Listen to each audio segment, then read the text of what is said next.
ഒരിക്കൽ കൂടി നമുക്ക് ഒരുമിച്ചായിരിക്കുവാൻ ദൈവം സഹായിച്ചു. എല്ലാവർക്കും എൻ്റെ ക്രിസ്തീയ വന്ദനം അറിയിക്കുന്നു.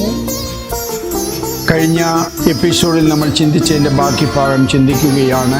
ആൻറ്റി ക്രൈസ്റ്റ് എവിടെ നിന്ന് വരുന്നു, ആരാണ് അദ്ദേഹത്തെ കൊണ്ടുവരുന്നത്, അതിന് സപ്പോർട്ട് ചെയ്യുന്നത് ആരാണ് എന്നുള്ള വിഷയങ്ങളാണ് ഇന്ന് നമ്മൾ ചിന്തിക്കാൻ ആഗ്രഹിക്കുന്നത്. കഴിഞ്ഞ ദിവസം നമ്മൾ ചിന്തിച്ചത് ദാനിയേൽ പ്രവചനം 7-ാം അധ്യായത്തിലെ 1 മുതലുള്ള വാക്യങ്ങളായിരുന്നു. അതിൽ നമ്മൾ 4 മൃഗങ്ങളെക്കുറിച്ച് സംസാരിച്ച് നിർത്തിയിരുന്നു. സമുദ്രത്തിന് നേരെ കാറ്റടിക്കുന്നു, ആ സമുദ്രത്തിൽ നിന്നും 4 മൃഗങ്ങൾ കയറി വരുന്നു. അതിലെ 1-ാമത്തെ മൃഗം സിംഹമാണെന്നുള്ളതും നമ്മൾ ചിന്തിച്ചു. 2-ാമത്തെ കരടി, 3-ാമത്തേത് പുള്ളിപ്പുലി, 4-ാമത്തേത് ഘോരവും ഭയങ്കരവുമായ മൃഗം. ഈ 4 മൃഗങ്ങൾ എന്തിനെ പ്രതിനിധീകരിക്കുന്നു എന്നുള്ളതാണ് ഇന്ന് നമ്മൾ ചിന്തിക്കാൻ പോകുന്നത്.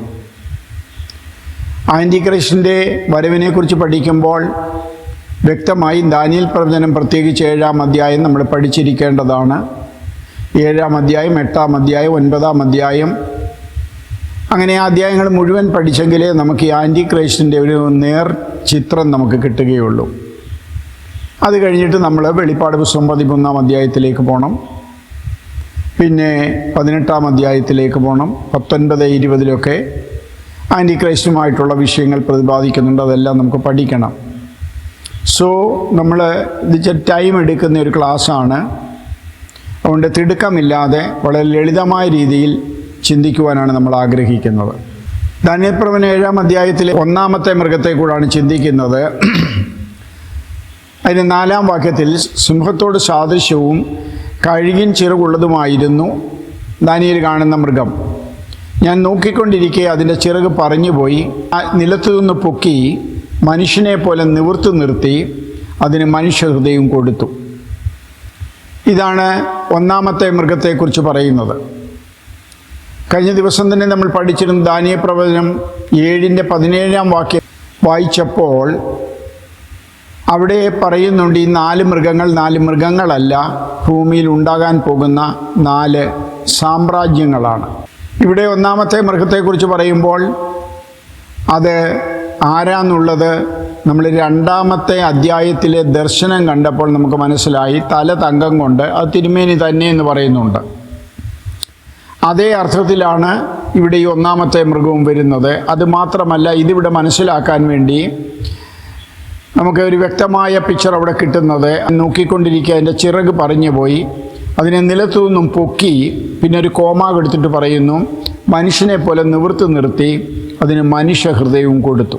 ഈ മൃഗത്തെക്കുറിച്ച് നമ്മൾ പഠിക്കുമ്പോൾ നമുക്ക് മനസ്സിലാകും, ഇത് ആ സ്റ്റാച്യുവിൽ കണ്ടതുപോലെ തലയാകുന്ന തങ്കം അവിടെ കാണുമ്പോൾ അതേപോലെ അടുത്തൊരു ദർശനം കുറച്ചുകൂടെ വിശദമായി വിവരിച്ചു തരികയാണ്. ഈ മൃഗം പ്രതിനിധീകരിക്കുന്നതാണ് ഭൂമിയിൽ 1-ാമതായി അല്ലെങ്കിൽ ആ കാലഘട്ടത്തിൽ 1-ാമതായി ഉണ്ടായി വന്ന ബാബിലോണിയ സാമ്രാജ്യം.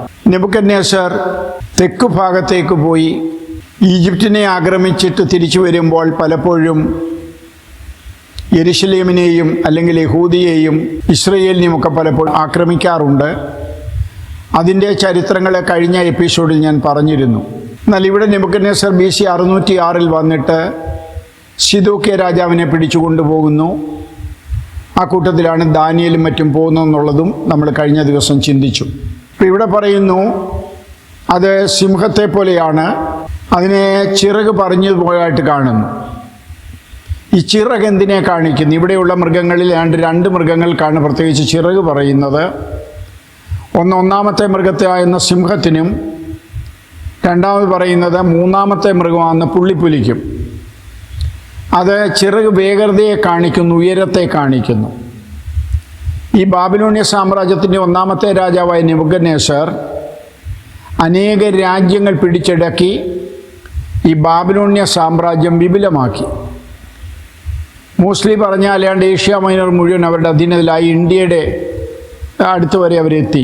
അദ്ദേഹത്തിൻ്റെ പ്രതാപകാലത്ത് നിൽക്കുകയാണ്. എന്നാൽ ഇവിടെ ദൈവം പറയാത്ത പല കാര്യങ്ങൾ ഇവരൊക്കെ ചെയ്യുന്നുണ്ട്. കഴിഞ്ഞ ദിവസം നമ്മൾ പഠിച്ചത് നെബൂഖദ്നേസറിൻ്റെ ദാസനെന്നാണ് നമ്മൾ ദൈവം പറയുന്നതായിട്ട് കണ്ടത്. നെബൂഖദ്നേസർ യെരുശലേമിലേക്ക് അയച്ച് രാജാക്കന്മാരെയും അവിടെ അവരെ ശിക്ഷിക്കാനൊക്കെ ദൈവം വിടുമ്പോഴും ദൈവം പറയാത്ത ഒത്തിരി കാര്യങ്ങൾ അവർ ചെയ്യുന്നുണ്ട്. ദേവാലയം ഇടിച്ചു നിരത്തുന്നു, സ്വർണ്ണ പാനപാത്രം എടുത്തുകൊണ്ട് വരുന്നു, ദേവാലയം ചുട്ടുകരിക്കുന്നു. അതൊന്നും ദൈവം പറഞ്ഞിട്ടല്ല. ഇവരെ പിടിപ്പിക്കണമെന്ന്, ഇവരെ പിടിച്ചുകൊണ്ട് വരണമെന്നൊക്കെ പറഞ്ഞ ദൈവമാണ്. പക്ഷേ ദേവാലയം ചുട്ടുകരിക്കാനും സ്വർണ്ണ പൊൻപാത്രങ്ങൾ എടുത്തുകൊണ്ട് വരാനൊന്നും ദൈവം പറഞ്ഞില്ല. പറയാത്ത ഒത്തിരി കാര്യം ചെയ്തവർ കൊള്ളയടിച്ചു. അതുകൊണ്ട് ഈ ബാബിലോണിനെ ദൈവം പിന്നെ ശിക്ഷിക്കുകയാണ്. അതിൻ്റെ ഒരു ഭാഗമാണ് ഈ നെബൂഖദ്നേസർ ഒത്തിരി അഹങ്കരിച്ചു. അദ്ദേഹം ഹാങ്ങിങ് ഗാർഡൻസ് ഉണ്ടാക്കി, മഹത്വത്തിൽ അദ്ദേഹം നിഗളിച്ചു. നെബൂഖദ്നേസർ നിഗളിക്കുമ്പോൾ ദൈവം അദ്ദേഹത്തിന് ദാനിയേൽ പ്രവചനം 4-ാം അധ്യായത്തിൽ വീണ്ടും ഒരു സ്വപ്നം കൊടുക്കുകയാണ്. ഭൂമിയുടെ നടുവിൽ ഒരു വൃക്ഷം കണ്ടു. ആ വൃക്ഷം വളർന്ന് ബലപ്പെട്ടത്, ആകാശത്തുള്ള ഉയരമുള്ളതും സർവ്വഭൂമിയുടെയും അറ്റത്തോളം കാണാവുന്നതുമായിരുന്നു. എന്ന് പറഞ്ഞാൽ ഈ ബാബിലോണിയ സാമ്രാജ്യത്തെയും നെബൂഖദ്നേസറിനെയും ലോകം മുഴുവൻ അറിയാൻ തുടങ്ങിയും ഭൂമിയുടെ എല്ലാ കോണിലും ഇദ്ദേഹത്തുള്ള ഭയം ചെന്നു. കാരണം ഇദ്ദേഹം ലോകം മുഴുവൻ കീഴടക്കുകയാണ്, പ്രത്യേകിച്ച് ഏഷ്യ മൈനർ മുഴുവൻ കീഴടക്കി. പറഞ്ഞാൽ അതിൻ്റെ ഇല ഭംഗിയുള്ളതും ഫലം അനവധിയുമായിരുന്നു. ഈ വൃക്ഷത്തിൻ്റെ എന്ന് പറഞ്ഞാൽ നല്ല തടിച്ചു കൊഴുത്ത് കയറി വന്ന ഒരു നല്ല കാലഘട്ടമായിരുന്നു ബാബിലോണിയ സാമ്രാജ്യത്തിൻ്റെ ആ കാലഘട്ടം.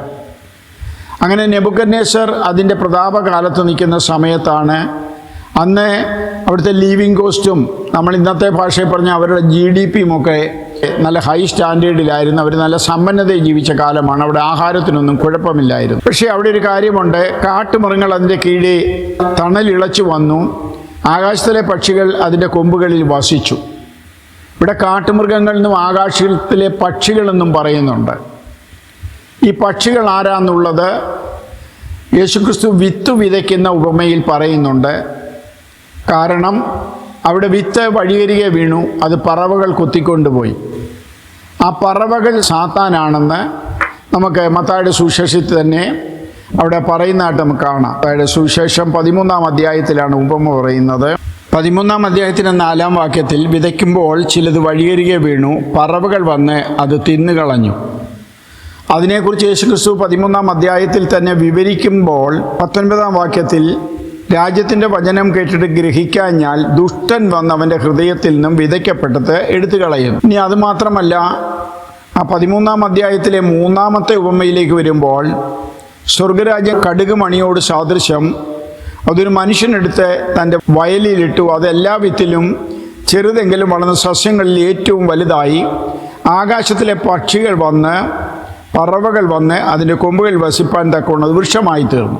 ഈ ആകാശത്തിലെ പക്ഷികൾ എന്ന് പറയുന്നത് പിശാചുക്കളാണെന്നും, ഇത് AD 364 ശേഷം കുസ്തന്തിനോസ് ചക്രവർത്തി മതപരിവർത്തനം നടത്തിയപ്പോൾ വന്നു കയറിയ പൈശാചിക ആലോചനകളാണെന്നും ദുരുപദേശങ്ങളാണെന്നും നമുക്ക് വ്യക്തമായി മനസ്സിലാക്കാൻ കഴിയും. അപ്പോൾ ഈ പറവകളെന്ന് പറയുന്നത് പിശാചുക്കൾ നമുക്കറിയാം. ഇവിടെ 4-ാം അധ്യായത്തിൽ ആകാശത്തിലെ പക്ഷികൾ അതിൻ്റെ കൊമ്പുകളിൽ വസിച്ചു, സകല ജഡവും അതുകൊണ്ട് ഉപജീവനം കഴിച്ചു പോന്നു. ഇതായിരുന്നു കണ്ട സ്വപ്നം. അപ്പോൾ ഇതിനെക്കുറിച്ച് ദാനിയേൽ അദ്ദേഹത്തോട് അതിൻ്റെ മറുപടി പറഞ്ഞു കൊടുക്കുകയാണ്. 4:23 മിഡിൽ ഭാഗമാണ് ഞാൻ വായിക്കുന്നത്. അവൻ ആകാശത്തിലെ മഞ്ഞുകൊണ്ട് നനയട്ടെ, അവൻ 7 കാലം കഴിക്കുന്നവരെ അവൻ്റെ ഉപജീവനം കാട്ടുമൃഗങ്ങളോടുകൂടി ആയിരിക്കട്ടെ. അങ്ങനെ പറയുന്നത് രാജാവ് കണ്ടുവല്ലോ. രാജാവേ, അതിൻ്റെ അർത്ഥം ഇതാകുന്നു, എൻ്റെ യജമാനായ രാജാവിൻ്റെ മേൽ വരുന്ന അത്യുന്നതനായവൻ്റെ വിധി ഇതുതന്നെ. തിരുമേനിയെ മനുഷ്യരുടെ ഇടയിൽ നിന്ന് നീക്കിക്കളയും. തിരുമനസ്സിലെ വാസം കാട്ടുമൃഗങ്ങളുടെ ആകും. തിരുമേനിയെ കാളയെപ്പോലെ പുല്ല് തീറ്റിക്കും. തിരുമേനി ആകാശത്തിലെ മഞ്ഞുകൊണ്ട് നനയും. മനുഷ്യരുടെ രാജ്യത്തിന്മേൽ അത്യുന്നതനായവൻ വാഴുകയും അതിനെ തനിക്ക് ബോധിച്ചവന് കൊടുക്കുകയും ചെയ്യുന്നുവെന്ന് തിരുമനസ്സുകൊണ്ട് അറിയുന്നത് വരെ 7 കാലം കഴിയും. വൃക്ഷത്തിൻ്റെ തായ്വേർ വെച്ചേക്കുവാൻ അവർ കൽപ്പിച്ചതോ വാഴുന്ന സ്വർഗമാകുന്നു എന്ന് തിരുമനസ്സുകൊണ്ട് ഗ്രഹിച്ച ശേഷം രാജ്യത്വം തിരുമേനിക്ക് സ്ഥിരമാകും എന്നത്രേ. ആകയാൽ രാജാവേ, എൻ്റെ ആലോചന തിരുമനസ്സിലേക്ക് പ്രസാദമായിരിക്കട്ടെ.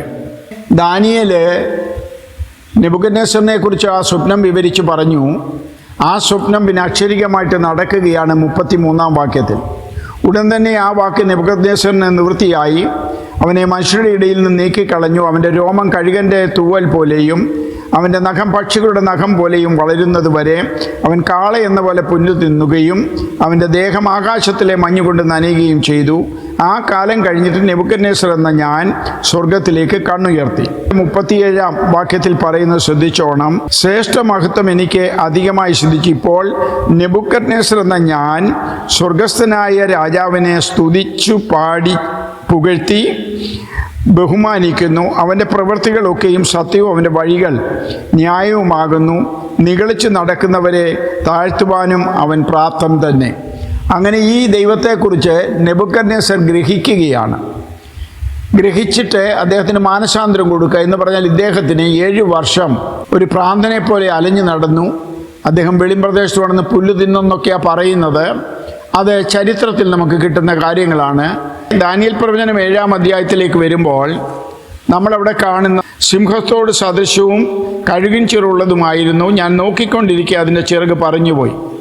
എന്ന് പറഞ്ഞാൽ അതിൻ്റെ വേഗതയും പ്രതാപവും എല്ലാം ദൈവം കുറച്ചു. അദ്ദേഹം ഓടി നടന്ന് രാജ്യങ്ങളെ കീഴടക്കി, ഏഷ്യ മൈനർ മുഴുവൻ കീഴടക്കിയതാണ്. പക്ഷെ ചിറക് പറഞ്ഞുപോയി. അതിനെ നിലത്ത് നിന്ന് പൊക്കി മനുഷ്യനെ പോലെ നിവർത്തു നിർത്തി അതിന് മനുഷ്യഹൃദയം കൊടുത്തു. കാരണം ഒരു 7 വർഷം അദ്ദേഹം പ്രാന്തനെ പോലെ നടന്ന് ഇങ്ങനെ ഒരു ജീവിക്കുന്ന ദൈവമുണ്ടെന്നും ആ ദൈവത്തെ ഞാൻ അറിയേണ്ടതാണ്, മനസ്സിലാക്കേണ്ടതാണെന്നൊക്കെ മനസ്സിലായി കഴിഞ്ഞപ്പോൾ അദ്ദേഹം മാനസാന്തരപ്പെട്ട് വീണ്ടും ജീവനുള്ള ദൈവത്തിങ്കിലേക്ക് മടങ്ങി വരികയാണ്. ഇതാണ് ബാബിലോണിയ സാമ്രാജ്യം. BC 606 to 538 വരെയായിരുന്നു ബാബിലോണിയ സാമ്രാജ്യത്തിൻ്റെ കാലഘട്ടം. ഏകദേശം ഒരു 68 വർഷമാണ് അവരുടെ ഭരണം ഈ ഭൂമിയിൽ ഇരുന്നത്. അങ്ങനെ ഈ ബാബിലോണിയ സാമ്രാജ്യം അവസാനിക്കാനുള്ള കാരണം ദാനിയേൽ പ്രവചനം 5-ാം അധ്യായത്തിലുണ്ട്. ബെൽഷസ്സർ രാജാവ് തൻ്റെ മഹത്തുക്കളിൽ 1000 പേർക്കൊരു വലിയ വിരുന്ന് ഒരുക്കി. അവർ കാണുക വീഞ്ഞു കുടിച്ച് ബെൽഷസ്സർ വീഞ്ഞു കുടിച്ച് രസിക്കുമ്പോൾ തൻ്റെ അപ്പനായ നെബൂഖദ്നേസർ യെരൂശലേമിലെ മന്ദിരത്തിൽ എടുത്തുകൊണ്ട് വന്നിരുന്ന പൊൻവെള്ളി പാത്രങ്ങളെ രാജാവും മഹത്തുക്കളും അവൻ്റെ ഭാര്യമാരും വെപ്പാട്ടികളും അവയിൽ കുടിക്കേണ്ടതിനായി കൊണ്ടുവരുവാൻ കൽപ്പിച്ചു. അങ്ങനെ അവർ യെരൂശലേമിലെ ദേവാലയത്തിൻ്റെ മന്ദിരത്തിൽ നിന്നും കൊണ്ടുവന്നിരുന്ന പൊൻപാത്രങ്ങളെ കൊണ്ടുവന്നു. രാജാവും മഹത്തുക്കളും അവൻ്റെ ഭാര്യമാരും വെപ്പാട്ടികളും അവയിൽ കുടിച്ചു. ഇങ്ങനെ ഉള്ള ദുഷ്ടതയൊക്കെ ചെയ്തു കഴിഞ്ഞപ്പോൾ ദൈവം അല്ലെങ്കിൽ ആ ഭിത്തിയിൽ എഴുതി കാണിക്കുകയാണ്, അല്ലെങ്കിൽ ഈ ബാബിലോണിയ രാജാവിനോട് എഴുതി കാണിക്കുകയാണ്. അദ്ദേഹത്തിൻ്റെ മകളുടെ മകനാണ് ഈ ബെൽഷസ്സർ രാജാവ്. അദ്ദേഹത്തിന് എഴുതി കാണിക്കുകയാണ് 25-ാം വാക്യത്തിൽ. മെനെ മെനെ തെക്കേ നുഫാസിൻ, കാര്യത്തിൻ്റെ അർത്ഥമാവിത് ഉടനെ. മെനെ എന്ന് വെച്ചാൽ ദൈവം നിൻ്റെ മഹത്വം എണ്ണി അതിനെ അന്തം വരുത്തിയിരിക്കുന്നു. തെക്കേൽ എന്ന് വെച്ചാൽ തുലാസിൽ നിന്നെ തൂക്കി കുറവുള്ളവനായി കണ്ടിരിക്കുന്നു. പെറേസ് എന്ന് വെച്ചാൽ നിന്റെ രാജ്യം വിഭാഗിച്ച മേദ്യർക്കും പാർസികൾക്കും കൊടുത്തിരിക്കുന്നു. ആ രാത്രിയിൽ തന്നെ കൽദയ രാജാവായ ബെൽഷസ്സർ കൊല്ലപ്പെട്ടു. മേദ്യനായ ദരിയാവേശ് 62 വയസ്സുള്ളവനായി രാജത്വം പ്രാപിച്ചു. ആ രാത്രിയിൽ മേദ്യപ്രദേശ രാജാക്കന്മാർ ഇങ്ങനെ തക്കം പാർത്ത് നോക്കിയിരിക്കുക. അങ്ങനെ നോക്കിയിരിക്കുമ്പോഴാണ് അന്ന് ഇവർക്ക് ഇൻ്റലിജൻസ് റിപ്പോർട്ട് കിട്ടുന്നത്. ബാബിലോണിലെ രാജാക്കന്മാരെല്ലാം കുടിച്ചു കൂത്താടി നല്ല ഫിറ്റായിട്ട് കിടക്കുകയാണ്. ഇന്ന് രാത്രി കയറി ആക്രമിച്ചാൽ ഈ സാമ്രാജ്യത്തെ നമുക്ക് തോൽപ്പിക്കാം. അങ്ങനെ മേദ്യ പാർസ്യ എന്ന് പറയുന്ന 2 ജാതീയ കൊച്ചു രാജ്യങ്ങൾ കൂടിയതാണ് ഈ മേദ്യ പാർസ്യ രാജ്യം. ആ രാജ്യത്തിലെ രാജാക്കന്മാരെല്ലാം കൂടെ മിലിറ്ററിയും കൂടെ ഒത്തുകൂടി ഈ ബാബിലോണിലെ അന്ന് രാത്രി ആക്രമിക്കുന്നു. ഇവരെല്ലാം കുടിച്ച് ഫുള്ള് ടൈറ്റായിട്ട് മിലിറ്ററിക്കാരും അവരുടെ മന്ത്രിമാരും രാജാവുമെല്ലാം കുടിച്ചു കൂത്താടി കിടന്നുകൊണ്ട് അവർക്ക് തിരിച്ചടിക്കാൻ പറ്റിയില്ല. ആ രാത്രിയിൽ തന്നെ അവരെല്ലാം കൊല്ലപ്പെടുന്നു. ഇങ്ങനെ മേദ്യ പേർഷ്യ സാമ്രാജ്യം സ്റ്റാർട്ടാകുകയാണ്. 68 വർഷത്തെ ഭരണകാലം കഴിഞ്ഞ് 2ാമത്തെ രാജ്യം തുടങ്ങിയാണ്. അതിനെക്കുറിച്ചാണ് ദാനിയേൽ പ്രവചനം 7-ാം അധ്യായത്തിൽ 2ാമത്തെ മൃഗത്തെക്കുറിച്ച് പറയുന്ന 5-ാം വാക്യത്തിലാണ്. 2ാമത് കരടിയോട് സാദൃശ്യമായി മറ്റൊരു മൃഗത്തെ കണ്ടു. അതൊരു പാശം ഉയർത്തിയതും വായിൽ പല്ലിൻ്റെ ഇടയിൽ 3 വാരിയല്ലി കടിച്ചു പിടിച്ചും കൊണ്ട് നിന്നു. അവർ അതിനോട് എഴുന്നേറ്റ് മാംസം ധാരാളം തിന്നുക എന്ന് പറഞ്ഞു. ഈ മേദ്യ പേർഷ്യ എന്ന് പറയുന്നത് നാട്ടുരാജ്യങ്ങളായിരുന്നു ആ കാലത്തുണ്ടായിരുന്നേ. അവിടെ പ്രധാനമായും 2 ജാതികളുടെ രാജ്യങ്ങളായിരുന്നു. ഒന്ന് മേദ്യരുടെയും മറ്റേത് പാർസികളുടെയും. ആ മൃഗത്തെ ഇവിടെ ദൈവാത്മാവ് കാണിക്കുന്നത് ഒരു പാർശ്വം ഇങ്ങനെ ഉയർത്തി നടക്കുന്നതായിട്ടാണ് കാണിക്കുന്നത്. അതിൻ്റെ കാരണം അന്ന് മേദ്യർക്കായിരുന്നു പവർ കൂടുതൽ, പാർസികളേക്കാൾ പവർ കൂടുതൽ. അതുകൊണ്ടാണ് നമ്മൾ 5-ാം അധ്യായത്തിൽ നമ്മൾ വായിച്ച 5-ന്റെ അവസാന ഭാഗത്ത് ഇപ്പോൾ വായിച്ചായിരുന്നു. ആ രാത്രിയിൽ തന്നെ കൽദയ രാജാവായ ബെൽശസ്സർ കൊല്ലപ്പെട്ടു. മേദ്യനായ ദരിയാവേശ് 62 വയസ്സുള്ളവനായി രാജ്യത്വം ഏറ്റെടുത്തു. കാരണം ഉയർന്നു നിന്ന പവർഫുള്ളായ ജാതിയാകുന്ന മേദ്യരുടെ രാജാവാണ് ഭരണം ഏറ്റെടുക്കുന്നത്. എന്നാൽ പാർസികളും സപ്പോർട്ട് ചെയ്തിട്ടാണ് യുദ്ധം ജയിക്കുന്നത്. ഈ രണ്ടാമത്തെ സാമ്രാജ്യത്തെയാണ് കരടി പ്രതിനിധീകരിക്കുന്നത്. ആ കരടിയെക്കുറിച്ച് അവിടെ പറയുമ്പോൾ, രണ്ടാമത് കരടിയുടെ സാദൃശ്യമായ മറ്റൊരു മൃഗത്തെ കണ്ടു. അതൊരു പാർശ്വം ഉയർത്തിയും വായിൽ പല്ലിൻ്റെ ഇടയിൽ 3 വാരിയല് കടിച്ചു പിടിച്ചും കൊണ്ട് നിന്നു. അവർ അതിനോട് എഴുന്നേറ്റ് മാംസം ധാരാളം തിന്നുക എന്ന് പറഞ്ഞു. കാരണം ആ രാത്രിയിലെ ഇഷ്ടംപോലെ ജനത്തെ കൊന്നെടുക്കാം. കാരണം മൊത്തം മിലിറ്ററിയും കുടിച്ചു കിടക്കുക, മന്ത്രിമാരും ഭാര്യമാരും വെപ്പാട്ടികളും മൊത്തം അടിച്ച് പൂസായി കിടക്കുക. അത് ദൈവത്തിൻ്റെ ഒരു ശിക്ഷ കൂടായിരുന്നു. കാരണം ഇവർ ബാബിലോണിൽ പറഞ്ഞു വിട്ടെങ്കിലും, ഇവരെ ഈ ബാബിലോണുകാരെ യെരുശലേമിലേക്ക് പറഞ്ഞു വിട്ടെങ്കിലും അവിടുത്തെ ദേവാലയം കുത്തി നശിപ്പിക്കാനും ആവശ്യമില്ലാത്ത ചെയ്യാനും പറഞ്ഞില്ല. അങ്ങനെ ആരൊക്കെ എവിടെയൊക്കെ ചെയ്തിട്ടുണ്ടോ അവരെയെല്ലാം ദൈവം ശിക്ഷിക്കുന്നുണ്ട്. ഈ കരടിയാകുന്ന മൃഗം ഒരു പാർശ്വം ഉയർത്തി വന്നു, മേദ്യരുടെ പവറോടുകൂടി വന്നു. എന്നാൽ അവിടെ പറയുന്നുണ്ട് 3 വാരിയല് കടിച്ചു പിടിച്ചിരിക്കുന്നു എന്ന്. എന്താണ് ഈ 3 വാരിയലിൻ്റെ അർത്ഥം? ഈ വാരിയൽ എന്ന് പറഞ്ഞാൽ നമുക്കറിയാം, അത് ഭാര്യമാരെ പ്രതിനിധീകരിക്കുന്നതാണ്. ആദമിൻ്റെ വാരിയലിലെടുത്താണ് ഹവ്വായെ സൃഷ്ടിക്കുന്നത്. ആ കാലഘട്ടത്തിൽ ഒരു വലിയ പതിവുണ്ടായിരുന്നു. ഈ രാജാക്കന്മാർ മറ്റൊരു രാജ്യത്തെ ജയിച്ചടക്കി വന്നാൽ അവരുടെ അന്തഃപുരത്തിൽ വസിക്കുന്ന ആ രാജാക്കന്മാരെ ഒന്നീ കൊല്ലും, അല്ലെങ്കിൽ കണ്ണുപൊട്ടിക്കും. അവരുടെ പിള്ളേരെയും കൊല്ലും, അല്ലെങ്കിൽ കണ്ണുപൊട്ടിക്കും. കാരണം പിന്നെ അവരൊരു പ്രശ്നവുമായിട്ട് വരരുത്. അതുകൂടാതെ അവരുടെ റാണിമാരെ എല്ലാം പിടിച്ചുകൊണ്ടുവരും, പെമ്മക്കളുണ്ട് പിടിച്ചുകൊണ്ടുവരും. അവരെ ഈ ജയിക്കുന്ന രാജ അവരുടെ കൊട്ടാരത്തിൽ കൊണ്ടുവരും. ഇനി അല്ലെങ്കിൽ ദാവീദിൻ്റെ ഭാര്യ ഒരു പ്രാവശ്യം ശത്രുക്കൾ പിടിച്ചുകൊണ്ട് പോകുന്നുണ്ട്. അങ്ങനെ ഇത് അവരുടെ ഒരു പരിപാടിയായിരുന്നു, പതിവ് പരിപാടിയായിരുന്നു. 3 വാരിയല് കടിച്ചു പിടിച്ചെന്ന് പറഞ്ഞാൽ മേദ്യപർശ്യ സാമ്രാജ്യം ബാബിലോണിനെ ജയിച്ചു കഴിഞ്ഞു. ഉടൻ തന്നെ അവരുടെ സൈന്യം തെക്കോട്ട് നീങ്ങി, തെക്കോട്ട് മാറി സീനായി പെനിൻസുല വഴി അവർ കടന്ന് കടലൊക്കെ കടന്ന് ഈജിപ്തിൽ വന്ന് ഈജിപ്തിനെയും തോൽപ്പിച്ചു. ഈജിപ്തിൻ്റെ റാണിയെ പിടിച്ചുകൊണ്ടുപോയി, ലിബിയയുടെ റാണിയെ പിടിച്ചുകൊണ്ടുപോയി. കൂടാതെ ബാബിലോണിയ സാമ്രാജ്യത്തിലെ റാണിമാരെയും പിടിച്ച് ഇദ്ദേഹം ബന്ധിച്ച് അരമനകളിൽ കൊണ്ടുപോയി. അതാണ് എന്ന് പറഞ്ഞാൽ ഇദ്ദേഹം പ്രധാനപ്പെട്ട ആ കാലഘട്ടത്തിലെ 3 രാജ്യങ്ങളെ പിടിച്ചടക്കി. ആര്? ഈ മേദ്യപർശ്യ രാജാവ്. രാജ്യങ്ങളെല്ലാം ജയിച്ചു എന്ന് കാണിക്കാനാണ് ഈ വാരിയല് കടിച്ചു പിടിച്ചേക്കെന്ന് കാണിക്കുന്നത്. എന്ന് പറഞ്ഞാൽ ഈ രാജാക്കന്മാരെല്ലാം തോറ്റ് അവരെ കൊന്നു കഴിഞ്ഞാണ് ഈ റാണിമാരെ പിടിച്ചുകൊണ്ട് വരുന്നത്. അത് ഈ രാജാക്കന്മാരുടെ ഒരു ശിഷ്ടമായിരുന്നൊരു പതിവായിരുന്നു. അങ്ങനെ ഈ മേദ്യപർശ്യ സാമ്രാജ്യം അവരുടെ ഭരണകാലം പ്രതാപത്തിലേക്ക് കൊണ്ടുവന്നു. അനേക രാജാക്കന്മാർ പിന്നെ വരുന്നു. അതിലൊരു കോരശ് വന്നു, അഹശ്വേരോശ് വന്നു, അർത്ഥകഷ്ട രാജാവ് വന്നു. അങ്ങനെ അനേക അതിൽ വരുന്നുണ്ട്. ഞാനത് എസ്തേറിൻ്റെ പുസ്തകം പഠിപ്പിക്കുന്നതാണല്ലോ. BC 538 ടു BC 330 വരെയായിരുന്നു മേദ്യപർശ്യ സാമ്രാജ്യത്തിൻ്റെ ഭരണകാലം. അങ്ങനെ ആ കാലഘട്ടവും കഴിഞ്ഞു. അപ്പോൾ ഇവിടെ നമ്മൾ വായിച്ചിരുന്നു ദാനിയേൽ 7-ാം അധ്യായം 17-ാം വാക്യത്തിൽ ഈ 4 മൃഗങ്ങൾ മൃഗങ്ങളല്ല, അത് ലോകത്തിൽ ഉത്ഭവിക്കാൻ പോകുന്ന 4 സാമ്രാജ്യങ്ങളാണ്.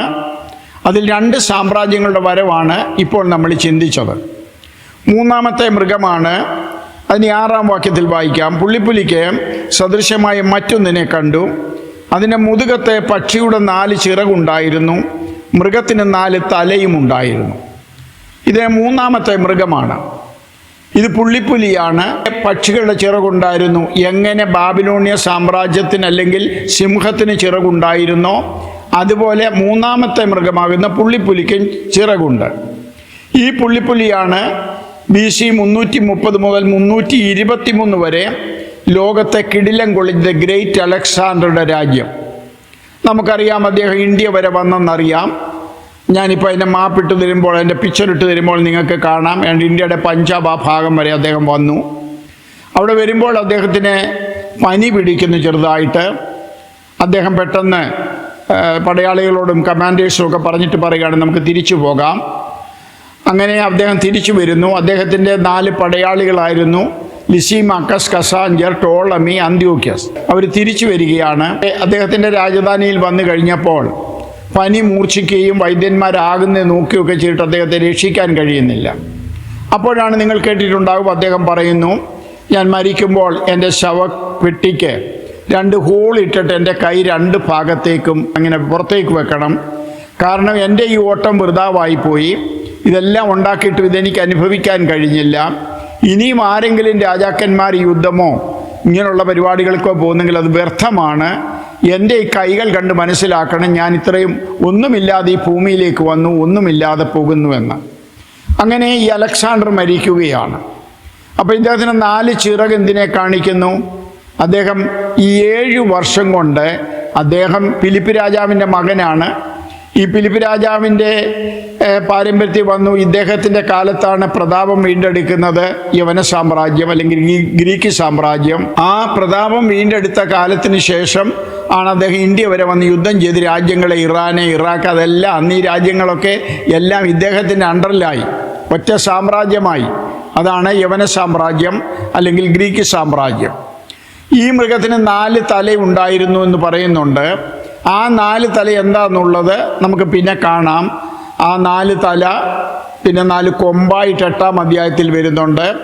ആ 4 കൊമ്പ് ഭൂമിയിൽ ഉണ്ടാകാനുള്ള 4 രാജ്യങ്ങളാണെന്ന് നമുക്ക് ദാനിയേൽ പ്രവചനം 8-ാം അധ്യായത്തിൽ 20-ാം വാക്യം, 2 കൊമ്പുള്ളതായി നീ കണ്ട ആട്ടുകൊറ്റൻ പാർസ്യ രാജാക്കന്മാരെ കാണിക്കുന്നു. പേർസ്യ മേദ്യ പേർസ്യ രാജാക്കന്മാരെ കാണിക്കുന്നു. പരിവരുത്ത കോലാട്ടുകോറ്റൻ യവന രാജാവും അതിൻ്റെ കണ്ണുകളുടെ നടുവിലുള്ള വലിയ കൊമ്പ് 1-ാമത്തെ രാജാവും അലക്സാണ്ടറുമാകുന്നു. അത് തകർന്ന ശേഷം അതിന് 4 കൊമ്പ് മുളച്ചു വതോ 4 രാജ്യം ആ ജാതിയിൽ നിന്ന് ഉത്ഭവിക്കും. 8-ാം അധ്യായത്തിൽ ഈ കോലാട്ടുകോറ്റനെ നടുക്ക് കണ്ണുകളുടെ നടുവിൽ 1 കൊമ്പുണ്ടായിരുന്നു. അതായിരുന്നു അലക്സാണ്ടർ യവന രാജാവ്. ആ കൊമ്പ് തകർന്നു പോയി. അദ്ദേഹത്തിൻ്റെ മരണശേഷം 4 കൊമ്പ് മുളച്ചു വന്നു. ആ 4 കൊമ്പായിരുന്നു അദ്ദേഹത്തിന് 4 സേനാപതികളാകുന്ന ലിസിമാക്കസ്, കസാഞ്ചർ, ടോളമി, അന്ത്യോക്യസ്. അങ്ങനെ രാജ്യം അവർ 4ആയിട്ട് വിഭാഗിച്ചെടുക്കുകയാണ്. എന്തിനാണ് ദൈവം ഇത്രയും കാര്യങ്ങൾ കൃത്യമായിട്ട് ഇതുപോലെയുള്ള ഉപമകൾ കൂടിയും ദർശനങ്ങൾ കൂടി പറയുന്നത്? എവിടെ നിന്ന് ആന്റിക്രൈസ്റ്റ് വരും അല്ലെങ്കിൽ ആന്റിക്രൈസ്റ്റിൻ്റെ നിഴൽ സംഭവങ്ങൾ എങ്ങനെ നടക്കും, അത് നമ്മൾ ഗ്രഹിച്ചിട്ട്, ദൈവമക്കൾ ഗ്രഹിച്ചിട്ട് അതിനുവേണ്ടി അതിൻ്റെ കാര്യങ്ങളെ മനസ്സിലാക്കി പഠിക്കുവാനും പഠിപ്പിക്കുവാനും ഒരുങ്ങുവാനുമാണ് ദൈവം നമുക്ക് ഈ ദർശനങ്ങൾ തന്നിരിക്കുന്നത്. 3-ാമത്തെ മൃഗമാകുന്ന പുള്ളിപ്പുലി, അതായിരുന്നു യവന സാമ്രാജ്യം. അത് BC 330 to 323 വരെയാണ് അലക്സാണ്ടർ ഭരിച്ചത്.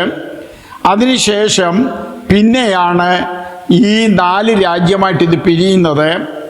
അദ്ദേഹത്തിൻ്റെ സേനാപതികളായിരുന്ന ലിസിമാക്കസ്, കസാഞ്ചർ, ടോളമി, അന്ത്യോക്യസ്.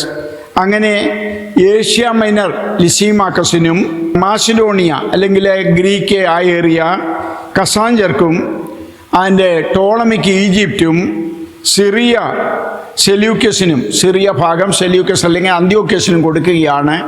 ഈ സിറിയ എന്നൊക്കെ പറയുമ്പോൾ വെറും ഇന്നത്തെ സിറിയ രാജ്യം മാത്രമല്ല, ഇന്ത്യ വരെയുള്ള അലക്സാണ്ടർ പിടിച്ചെടുത്ത ആ രാജ്യമല്ല ഇതിനകത്തുണ്ടായിരുന്നു. ഈജിപ്റ്റ് എന്ന് പറയുമ്പോൾ ഇന്നത്തെ ചെറിയ ഈജിപ്റ്റ് രാജ്യമല്ല. ഏതാണ്ട് നമ്മുടെ ആഫ്രിക്കൻ രാജ്യങ്ങൾ ഭൂരിഭാഗവും അദ്ദേഹത്തിൻ്റെ അണ്ടറിലായിരുന്നു. തുർക്കി, ഏഷ്യ മൈനർ, ഈ ഭാഗങ്ങളെല്ലാം ചേർത്തുള്ള ഭാഗങ്ങളായിരുന്നു ലിസിമാക്കസിന് കൊടുത്തത്.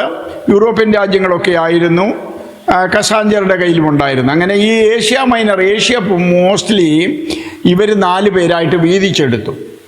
ഇവരുടെ രാജഭരണം ഏതാണ്ട് നിലനിൽക്കുന്ന കാലഘട്ടം നമ്മൾ കൂട്ടി പറഞ്ഞാൽ ഏകദേശം ഒരു 175-ലധികം വർഷമാണ്.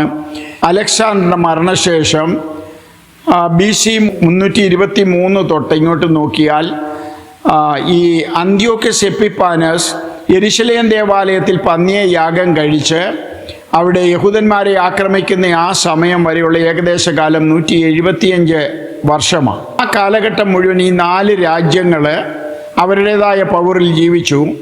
എന്നാൽ അതിൽ അന്ത്യോക്യസ് എന്ന് പറയുന്നത് ഈജിപ്തിലെ രാജാവിൻ്റെ പ്രഭു കുടുംബത്തിൽപ്പെട്ട ഒരാളായിരുന്നു.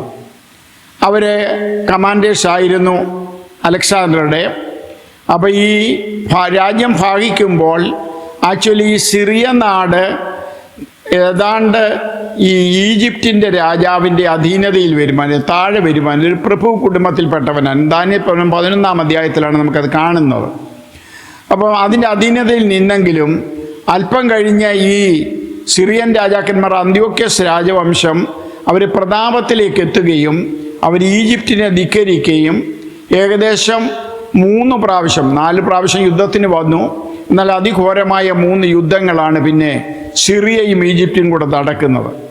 അങ്ങനെ നിൽക്കട്ടെ. അങ്ങനെ രാജ്യം 4 തലയുണ്ടായിരുന്നു ഈ മൃഗത്തിന്. അത് രാജ്യം 4ആയി പിരിഞ്ഞുള്ള സബ്ജക്റ്റ് ഇവിടെ ഞാൻ നിർത്തുന്നു. ഇനി നമുക്ക് ആൻറ്റിക്രൈസ്റ്റിൻ്റെ ലാസ്റ്റ് ഭാഗം പഠിക്കുമ്പോൾ അവൻ എവിടെ നിന്ന് വരുന്നു, അതിൻ്റെ നിഴലിൽ എവിടെ നിന്നാണ് വരുന്നതെന്നൊക്കെ പഠിക്കണമെങ്കിൽ നമ്മൾ ഈ 4 രാജ്യങ്ങളുടെ കാര്യങ്ങൾ പഠിക്കണം. എന്നാൽ അവിടെ ഒരു കാര്യം കൂടെ പറയട്ടെ. ഈ 4 രാജ്യങ്ങളിൽ ഈ ലിസീമാക്രസിനെ കുറിച്ചും കസാഞ്ചറിനെ കുറിച്ചും പിന്നെ ബൈബിളിൽ ഒന്നും പറയുന്നില്ല. അത് ബൈബിൾ വിട്ടുകളഞ്ഞു. അതിൽ നിന്ന് തന്നെ മനസ്സിലാക്കിക്കോണം എന്തുകൊണ്ടാണ് ഇത് വിവരിച്ചു വരുന്നത്. ഇവിടെ നമുക്ക് വേണ്ടിയ ഭാഗം മാത്രം മതി ബൈബിളിൽ. അതുകൊണ്ടാണ് പിന്നീട് ഈജിപ്റ്റ് രാജ്യത്തിലെ ടോളമിയെക്കുറിച്ചും സിറിയയിൽ ഭരിക്കുന്ന അന്ത്യോക്യസ് രാജവംശത്തെക്കുറിച്ചുമുള്ള ഭാഗങ്ങളാണ് ദാനിയേൽ പ്രവചനം 11-ാം അധ്യായത്തിൽ നമുക്ക് കാണാൻ കഴിയുന്നത്. അപ്പോൾ ആ ഭാഗം നമുക്ക് പിന്നീട് ആൻറ്റിക്രൈസ്റ്റിനെ നിഴൽ, ആൻറ്റിക്രൈസ്റ്റ് എവിടുന്ന് വരുമെന്നുള്ള ഭാഗം പഠിക്കുമ്പോൾ നമുക്ക് അവിടേക്ക് പോകാം. ഇപ്പോൾ ഞാൻ ഈ 4 തല, ഈ രാജ്യം 4ആയി ഭാഗിക്കപ്പെട്ടു എന്ന് പറഞ്ഞ് ഞാൻ അവസാനിപ്പിക്കുകയാണ് ആ ഭാഗം. ഇത് കഴിഞ്ഞിട്ട് രാത്രി ദർശനത്തിൽ ഞാൻ പിന്നെയും ഘോരവും ഭയങ്കരവും അതിബലവുമുള്ള 4മതൊരു മൃഗത്തെ കണ്ടു. അതിന് വലിയ ഇരുമ്പ് പല്ലുണ്ടായിരുന്നു. അത് തിന്നുകയും തകർക്കുകയും ചെയ്തിട്ട് ശേഷമുള്ളതിനെ കാൽ കൊണ്ട് ചവിട്ടിക്കളഞ്ഞു. ഇവിടെ ഘോരവും ഭയങ്കരവുമായ 4മതൊരു മൃഗം വരികയാണ്. ആ മൃഗമാണ് BC 30 മുതൽ AD 364 വരെ ഇവിടെ ഭരിച്ച റോമാ സാമ്രാജ്യം. ആ റോമാ സാമ്രാജ്യത്തിൽ ഏതാണ്ട് BC 30 വരുമ്പോൾ അഗസ്തോസ് കൈസർ BC 27 to 14 ആയിരുന്നു. തിബരിയാസ് കൈസർ, കലിഗുള, ക്ലദ്യോസ് കൈസർ, നീറോ, ഡൊമിനിഷ്യൻ, ഇങ്ങനെ ആ ചക്രവർത്തിമാർ ഇങ്ങോട്ട് വരികയാണ്. ഈ കാലഘട്ടത്തിലെല്ലാം ക്രിസ്തു സഭകൾക്ക് പീഡയായിരുന്നു. യേശുക്രിസ്തുവിൻ്റെ ജനനകാലത്ത് അഗസ്ത്യോസ് കൈസർ ആയിരുന്നു. എന്നാൽ പിന്നീട് അദ്ദേഹത്തിൻ്റെ ക്രൂശീകരണ സമയത്തൊക്കെ തിബരിയാസ് കൈസർ ആയിരുന്നു. ആ തിബരിയാസ് കൈസറുടെ കൂടി യോജിച്ചാണ് യേശുവിനെ ക്രൂശീകരിക്കാനൊക്കെ കൂട്ടുകൂടുന്നത്. തിബരിയാസ് കൈസർ, യൂദായിലും ശബരിയിലും ഒക്കെ ഉണ്ടായിരുന്ന ഹെരോദാവിൻ്റെ മക്കള്, പീലാത്തോസ്, ഇവരൊക്കെ കൂടിയാണ് യേശുവിനെ ക്രൂശീകരിക്കാനുള്ള പദ്ധതി ഇടുന്നത്. പക്ഷേ യഹൂദന്മാരെ കുറിച്ച് അവരൊരു ചട്ടുകമാക്കി. കാരണം അവരുടെ തലയിൽ ഇത് വരാതിരിക്കാൻ യഹൂദന്മാരെ ഇളക്കി വിടുകയും യഹൂദന്മാരെ ഇളകി വന്നിട്ട് യേശുവിനെ ക്രൂശിക്കണമെന്ന് പറയും. ആ വാദപ്രതിവാദങ്ങളൊക്കെ നമുക്ക് ബൈബിളിൽ നിന്ന്, സുവിശേഷങ്ങളിൽ നിന്ന് വായിക്കാമല്ലോ. അങ്ങനെ ഇവിടെ നമുക്ക് 3-4 പദങ്ങൾ കാണാം. അതുപോലെ വലിയ ഇരുമ്പ് പല്ലുണ്ടായിരുന്നു എന്ന് പറഞ്ഞാൽ സകലത്തെയും കടിച്ചത് തിന്നുമായിരുന്നു. എല്ലാ സാമ്രാജ്യങ്ങളെയും രാജത്വങ്ങളെയും അത് തകർത്ത് കളയുമായിരുന്നു. അത് തിന്നുകയും തകർക്കുകയും ചെയ്തിട്ട് ശേഷമുള്ളതിനെ കാൽ കൊണ്ട് ചവിട്ടിക്കളഞ്ഞു. എന്താണ് തിന്നത്? മത്തായിയുടെ സുവിശേഷം 2:16 വാക്യത്തിൽ നമുക്ക് കാണാം. വിദ്വാൻമാർ യേശുവിനെ കണ്ടിട്ട് മടങ്ങിപ്പോകുമ്പോൾ ഹേരോദാവ് പറയുന്നുണ്ട്, നിങ്ങൾ മടങ്ങി വരുമ്പോൾ എന്നോട് പറയണം, എനിക്കും പോയി ആ രാജാവിനെ നമസ്കരിക്കണം. കാരണം ലോകരക്ഷിതാവ്, യഹൂദന്മാരുടെ രാജാവ് എന്നൊക്കെ പറഞ്ഞാൽ അവർ പോകുന്നത്. അദ്ദേഹം പ്ലാനിട്ട് തിരിച്ചു വന്ന സ്ഥലം മനസ്സിലാക്കിയിട്ട് പടയാളികളെ വിട്ട് കൊല്ലണം യേശുവിനെ. പക്ഷേ ഈ വിദ്വാൻമാർ ഇവർ തിരിച്ചു വരുന്നില്ല, വേറൊരു വഴിയായിട്ട് പോകുന്നു. അപ്പോൾ അദ്ദേഹം ഒരു കൽപ്പന കൊടുക്കുകയാണ്, 2 വയസ്സിന് താഴെയുള്ള എല്ലാ ആൺകുട്ടികളെയും കൊല്ലണം. പിന്നെ യൂദാ ശമരിയായിൽ ഭയങ്കര നിലവിളി ഉയരുകയാണ്. അതിൻ്റെ വാക്യങ്ങളൊക്കെ നമുക്കിപ്പോൾ അറിയാമല്ലോ. തിന്നുകളഞ്ഞു കുഞ്ഞുങ്ങളെ മുഴുവൻ, ആ കുഞ്ഞുങ്ങളെ മുഴുവൻ തിന്നുകളഞ്ഞു ആ കാലഘട്ടത്തിൽ. പിന്നെ തകർത്ത് കളഞ്ഞു. ആരെയാണ് തകർത്തത്? യേശുക്രിസ്തുവിനെ തകർത്ത് കളഞ്ഞു. അപ്പോസ്തലപ്രവൃത്തി 4-ാം അധ്യായത്തിൽ അതിൻ്റെ 27-ാം വാക്യം, നീ അഭിഷേകം ചെയ്ത യേശു എന്ന നിന്റെ പരിശുദ്ധന് വിരോധമായി, നോക്കിക്കോണം ആരൊക്കെയാണ് വിരോധമായത്? ഹെരോദാവും പെന്തിയോസ് പീലാത്തോസും ജാതികളും ഇസ്രയേൽ ജനവുമായി ഈ നഗരത്തിൽ ഒന്നിച്ചുകൂടി. ഇതൊരു പദ്ധതിയായിരുന്നു. ഞാൻ നേരത്തെ 1 പ്രാവശ്യം പറഞ്ഞിട്ടുള്ളത് കൊണ്ട് അവിടെ നിൽക്കുന്നില്ല. ഞാൻ പെട്ടെന്ന് അവിടെ നിന്ന് പോവുകയാണ്. ഇവരെല്ലാം കൂടിയിട്ടൊരു പദ്ധതിയായിരുന്നു. കാരണം യേശു രാജാവായിട്ട് റോമൻ ഭരണം കയ്യിൽ നിന്ന് പോകുമെന്ന് മനസ്സിലാക്കിക്കൊണ്ട് ആ കാലത്തെ ചക്രവർത്തിയായിരുന്ന റോമിലിരുന്ന തിബരിയാസ് കൈസർ പീലാത്തോസിന് കത്ത് കൊടുത്തു വിടുകയും അങ്ങനെ അവിടുത്തെ രാജാക്കന്മാരും പീലാത്തോസും കൂടി ആലോചിച്ച് ചെയ്തൊരു നടപടിയായിരുന്നു യേശുവിൻ്റെ ക്രൂശീകരണം. അതിനെക്കുറിച്ചുള്ള തെളിവുകൾ കഴിഞ്ഞ ഏതോ ഒരു എപ്പിസോഡിൽ ഞാൻ പറഞ്ഞിരുന്നുകൊണ്ട് ഞാൻ അവിടെ വീണ്ടും പറയാൻ നിൽക്കുന്നില്ല. അങ്ങനെ പീലാത്തോസ് വെള്ളമെടുത്ത് അല്ലെ കൈ കഴിയുന്നൊക്കെ പറയുന്നത് അതൊക്കെ നാടകമായിരുന്നു, ഡ്രാമയായിരുന്നു. പരിശുദ്ധാത്മാവ് വ്യക്തമായിട്ടും പറയുന്നുണ്ട് പീലാത്തോസും അവിടെ കൂട്ടുകൂടിയ കൂട്ടുകെട്ടിലുണ്ടായിരുന്നു എന്നുള്ളത്. ഇവരെ രണ്ടാമത് നമ്മൾ പറയുന്നു തകർത്ത് കളഞ്ഞു, യേശുവിനെ അവർ തകർത്ത് കളഞ്ഞു. അതാണ് യെശയ്യാ 53:10 പറയുന്നത്, അവനെ തകർത്ത് കളയുവാൻ യഹോവയ്ക്ക് മനസ്സ് വന്നു. ദൈവത്തിൻ്റെ പദ്ധതിയായിരുന്നു. എന്നാൽ ഇവരെല്ലാം കൂടെ കൂടി യേശുവിനെ ക്രൂശീകരിച്ചു. അത് കഴിഞ്ഞിട്ട് AD 70 യെരുശലേം ദേവാലയത്തെ ചുട്ടുകരിഞ്ഞ് നശിപ്പിച്ച് കല്ലിന്മേൽ ശേഷിക്കാതെ അവരിടിച്ച് നിരത്തിക്കളഞ്ഞു. ഇനിയും എന്താണ് ശേഷമുള്ളതിനെ കാൽ കൊണ്ട് ചവിട്ടിക്കളഞ്ഞത്? വെളിപ്പാട് പുസ്തകം 17-ാം അധ്യായം അതിൻ്റെ 6-ാം വാക്യത്തിൽ വരുമ്പോൾ നമുക്ക് കാണാം, വിശുദ്ധന്മാരുടെ രക്തവും യേശുവിൻ്റെ സാക്ഷികളുടെ രക്തവും കുടിച്ച് സ്ത്രീ മത്തയായിരിക്കുന്നത് ഞാൻ കണ്ടു.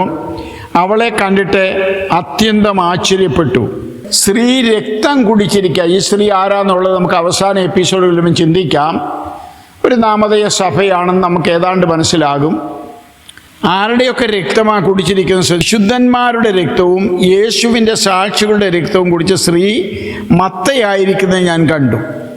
ഇവിടെ ആരുടെയൊക്കെ രക്തമാണ് കുടിച്ചത്?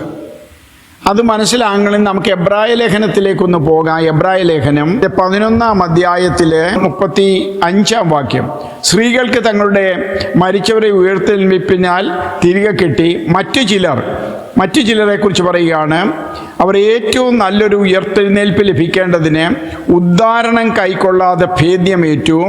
വേറെ ചിലർ പരിഹാസം, ചമ്മട്ടി, ചങ്ങല, തടവ് ഇവയാലുള്ള പരീക്ഷ അനുഭവിച്ചു. കല്ലേറേറ്റു, ഈർച്ചവാൾ അറക്കപ്പെട്ടു, പരീക്ഷിക്കപ്പെട്ടു, വാളാൽ കൊല്ലപ്പെട്ടു. ജഡയാടുകളുടെയും കോലാടുകളുടെയും തോൽ ധരിച്ച് ബുദ്ധിമുട്ടും ഉപദ്രവവും കഷ്ടവും സഹിച്ചു. കാടുകളിലും മലകളിലും ഗുഹകളിലും ഭൂമിയുടെ പിളർപ്പുകളിലും ഉഴന്നു വലഞ്ഞു. ലോകം അവർക്ക് യോഗ്യമായിരുന്നില്ല. ആദ്യത്തെ വിശ്വാസിൽ കുറച്ചു പേർക്ക് പറ്റിയതാ. ഇവരെ തടി അറക്കുന്നത് പോലെ അതിൻ്റെ സ്റ്റാൻഡിൽ വെച്ചിട്ട് ഈർച്ചവാൾ കൊണ്ട് അറുത്തു, തോലിൽ കെട്ടി പാറപ്പുറത്തിട്ടു. തോല് വേലുകൊണ്ട് മുറുകിയപ്പോൾ രണ്ടുപേരെ ഒരുമിച്ച് കെട്ടിയിടുന്ന്. അതിനകത്ത് കിടന്ന് തോല് ഉണങ്ങി മുറുകി വരുമ്പോൾ എല്ലുകൾ പൊട്ടി അതിനകത്ത് കിടന്ന് ഇവർ ശ്വാസം കിട്ടാതെ പിടഞ്ഞു മരിച്ചു. തീയിട്ടു. ഇവരെ വനങ്ങളിലേക്ക് ഉഴന്ന്, അത് ഇന്നും നടക്കുന്നുണ്ട് വടക്കേ ഇന്ത്യയിലൊക്കെ, വനങ്ങളിലേക്ക് ഉഴന്ന് നടക്കേണ്ടി വന്നു. അങ്ങനെ ഇവർ കഷ്ടത്തിൽ കൂടി സഞ്ചരിക്കേണ്ട ഒരു കാലഘട്ടം വന്നു. അത് നടത്തിയതാരാ?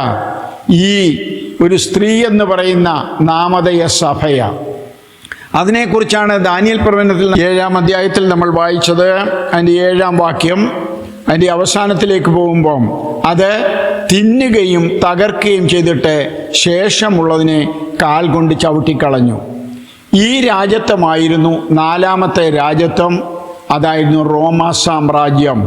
BC 30 മുതൽ AD 364 വരെയുള്ള കാലഘട്ടത്തിൽ വന്ന സാമ്രാജ്യം. ആ സാമ്രാജ്യത്തിലെ രാജാവാകുന്ന കുസ്തന്തിനോസ് ചക്രവർത്തിയാണ് കൺവേർഷൻ നടത്തിയിട്ട്, ആ സംഭവം പിന്നീട് നമുക്ക് അവസാനം പറയാം. അദ്ദേഹം ഒരു കടുകുമണിയാകുന്ന ദൈവവചനത്തിലേക്ക് തിരിഞ്ഞു വരുന്നു, യേശുക്രിസ്തുവിലേക്ക് വരുന്നു. അതെടുത്തൊരു വിത്തായിട്ട് അദ്ദേഹം ഇടുന്നു. അതൊരു മഹാവൃക്ഷമാകുന്നു. അതിൽ ഈ പറഞ്ഞ പോലെ നെബൂഖദ്നേസറിൻ്റെ കഥ പോലെ ആ വൃക്ഷത്തിൽ പറവകൾ വന്നിരിക്കുകയാണ്. ആ പറവകളാണ് പൈശാചിക പറവകൾ. ആ പറവകളാണ് ക്രിസ്തു സഭയിൽ ദുരുപദേശം കൊണ്ടുവന്നത്. അപ്പോൾ ഇവിടെ 4 സാമ്രാജ്യങ്ങൾ വരുമെന്നുള്ള ദാനിയേൽ പ്രവചനത്തിലെ പ്രവചനം ആക്ഷരികമായി നിറവേറിയിരിക്കുകയാണ്. ദൈവവചനം വിശ്വസിക്കാൻ കഴിയുന്നില്ലെങ്കിൽ, ഞാൻ ഈ കഴിഞ്ഞ കുറേ എപ്പിസോഡുകളുടെ എൻ്റെ 11-ാം എപ്പിസോഡാണിത്. ഇവിടെ ഈ ലോകത്തിൽ നടക്കുന്ന യുദ്ധങ്ങളെക്കുറിച്ചും പ്രത്യേകിച്ച് ഇപ്പോൾ നടക്കുന്ന ഇസ്രയേൽ, ഇറാൻ, അമേരിക്ക യുദ്ധം എവിടേക്ക് നീങ്ങും നമുക്കറിയത്തില്ല. അപ്പോൾ ഈ പറയുന്ന സംഭവങ്ങൾ മുഴുവൻ ഞങ്ങളുടെ 83-ാം സങ്കീർത്തനത്തിൽ പറയുന്നു. 10 രാജ്യ ജാതീയ കൂട്ടുകെട്ട് അവരൊരുമിച്ച് ചേർന്ന് ഇസ്രയേലിനെ ഇല്ലാതാക്കും. ഈ സംഭവങ്ങളെല്ലാം ആക്ഷരികമായി നടക്കുമ്പോൾ നിങ്ങളെ വളരെ സ്നേഹത്തോടു കൂടി താഴ്മയോടുകൂടി ഞാൻ നിങ്ങളോട് അപേക്ഷിക്കട്ടെ.